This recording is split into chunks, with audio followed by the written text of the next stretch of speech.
നമസ്കാരം മച്ചാന്മാരെ, എന്തൊക്കെയുണ്ട്? സുഖമാണോ?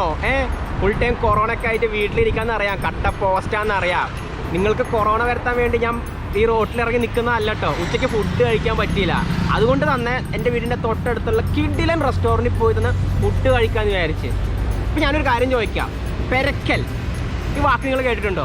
ആദ്യം ഞാൻ ഈ വാക്ക് കേട്ടപ്പോൾ പെരക്കലോ എന്താണ് സംഭവം, പെരക്കാനൊക്കെ ഞാൻ ചിന്തിച്ചു കൂട്ടി വെറുതെ. പക്ഷെ അങ്ങനെ ഒന്നുമല്ല സംഭവം, അതൊരു ഡിഷിൻ്റെ ഒരു ഫുഡിൻ്റെ പേരാണ്. അതുപോലെ തന്നെ കുർമത്ത് ഈ വാക്ക് നിങ്ങൾ കേട്ടിട്ടുണ്ടോ? കേട്ടിട്ടില്ലെങ്കിൽ നമുക്കങ്ങ് റെസ്റ്റോറൻറ്റിലേക്ക് പോവാം, അവിടെ പോയിട്ട് നമുക്കൊന്ന് എക്സ്പീരിയൻസ് ചെയ്താലോ, വിട്ടാലോ നമുക്ക്?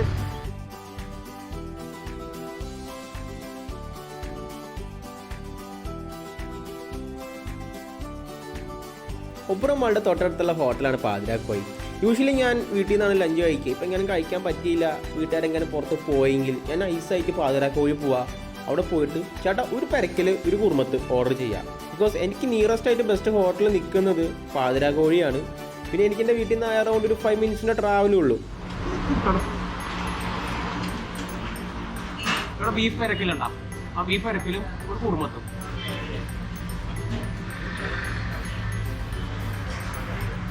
അപ്പോൾ പെരക്കൽ എന്ന പേര് കേൾക്കുമ്പോൾ തന്നെ എൻ്റെ ഈ വീഡിയോ കാണുന്നവരിൽ കുറച്ച് പേരെങ്കിലും എന്താണ് സംഭവം, ഈ പേര് ഇതുവരെ കേട്ടിട്ടില്ലോ എന്നുള്ളൊരു സംഭവത്തിലേക്ക് വരും. നിങ്ങൾ കഴിച്ചിട്ടില്ല അല്ലെങ്കിൽ കേട്ടിട്ടില്ലെങ്കിൽ കമൻറ്റ് ബോക്സിൽ ഒന്ന് പറയട്ടാ. നിങ്ങളിൽ ഒരാൾക്ക് ഒരു ലക്കി വിന്നർ ഉണ്ട്. ബിക്കോസ് എൻ്റെ കൂടെ ഇരുന്ന് ഫുഡ് കഴിക്കാനുള്ളൊരു ഓപ്ഷൻ ഞാൻ പ്രൊവൈഡ് ചെയ്യുന്നുണ്ട്.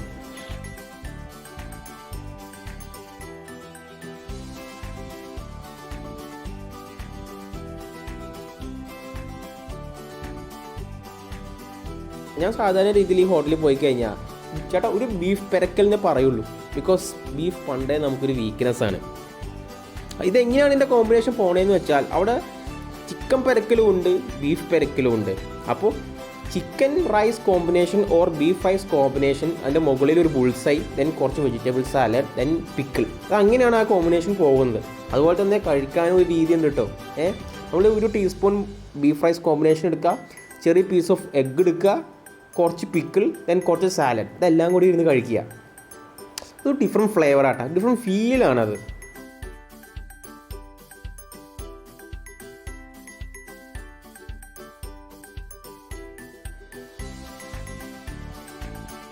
നമ്മൾ ഓരോ ടീസ്പൂണും കഴിക്കുമ്പോൾ എൻജോയ് ചെയ്തിട്ട് വേണം ഓരോ തവണ കഴിക്കാൻ. നമ്മൾ ചുമ്മാ ധൃതി കാണിച്ചിട്ട് അല്ലെങ്കിൽ ബാർബറിനെ പോലെയോ ആന കരിമ്പും കാട്ടി കയറിയ അവസ്ഥ പോലെ ആവരുത്. ചടപട എന്ന് പെട്ടെന്ന് കഴിച്ചങ്ങ് പോകല്ല വേണ്ടേ. നമ്മൾ എൻജോയ് ചെയ്തിട്ട് ആസ്വദിച്ച് കഴിക്കുക എന്ത് ചെയ്യുകയാണെങ്കിലും.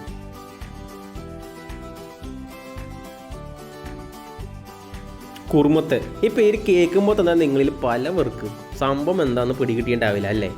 ഗ്ലാസ് കൊണ്ടുവന്ന് വെച്ചുകൊണ്ട് നിങ്ങൾക്ക് കാര്യം മനസ്സിലായിട്ടുണ്ടാവും. ഞാൻ ആദ്യം വന്നപ്പോൾ ഇതെന്നായിരുന്ന അവസ്ഥ. ഇതിൻ്റെ ഇൻഗ്രീഡിയൻസ് എന്ന് പറയുമ്പോൾ ഇതിൻ്റെ അകത്ത് പോമഗ്രേറ്റ് ഉണ്ട്, കാഷ്നട്ട് ഉണ്ട്, പിന്നെ മാംഗോ പൾപ്പാണ്. And it's not diluted. സാധാരണ ഇതിൽ ഷേക്കൊക്കെ വരുമ്പോൾ മാംഗോ പ്ലസ് ഐസ്ക്രീം അങ്ങനെ ആയിരിക്കും. പക്ഷേ ഇത് പക്ക മാംഗോ പൾപ്പാണ്. സാധാരണ രീതിയിൽ ഉച്ച കഴിഞ്ഞിട്ടാണ് ഞാൻ ഈ കടയിൽ പോകുള്ളൂ. ബിക്കോസ് ഇതൊരു ഓപ്പൺ റെസ്റ്റോറൻ്റ് ആണ്. ഉച്ചയ്ക്ക് അങ്ങനെ പോയി കഴിഞ്ഞാൽ ഞാൻ ഗ്രില്ലടിച്ച കോഴി പോലെ ആയിരിക്കും, സീനായിരിക്കും. മച്ചന്മാരെ, ഫുഡിനെ കുറിച്ച് പ്രത്യേകം പറയാനൊന്നുമില്ല. ബിക്കോസ് ഞാൻ എപ്പോഴും പോകുന്ന സ്ഥലമാണ്, നിങ്ങൾക്കറിയാലോ. ഞാൻ എപ്പോഴും പോകുന്നുണ്ടെങ്കിൽ സംഭവം അടിപൊളിയായിരിക്കും, ഉഷാറായിരിക്കുന്നു. ഫുഡ് പറയാനൊന്നുമില്ല. ടോട്ടൽ റേറ്റ് 300 രൂപ ആയിട്ടാണ്. 2 കുർമത്തും വാങ്ങിച്ച് നമ്മളൊരു ബീഫ് പെരക്കലാണ് വാങ്ങിച്ചത്. കൊള്ളാം, അടിപൊളിയാണ്. നമുക്ക് നല്ല വയറ് നിറഞ്ഞിട്ടാ. ഇനിയിപ്പോൾ വൈകിട്ട് ഒരു 11 മണി ആ ഒരു സമയമാകുമ്പോൾ ഫുഡ് കഴിച്ചാൽ മതി. ഭയങ്കര ഫുള്ള് സത്യമാണ്.